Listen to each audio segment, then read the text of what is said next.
အိမ်နောက်ဖေးမှတော့မှအမီးအနောက်မှဆိုတကားလက်ခေါက်တက်ပစ္စည်းဖြတ်မကြည့်နေဘေသွားရအောင်မလို့ထွက်မှာ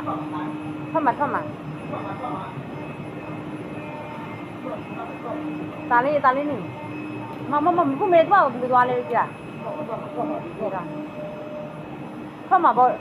တက်လည်းတက်တော့ထက်တက်တာမတော်ကြောက်ဆိုရင်မတော်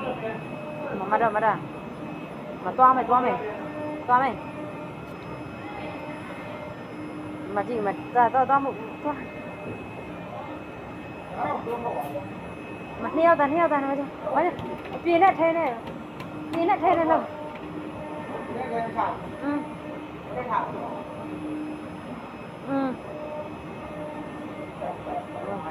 အေး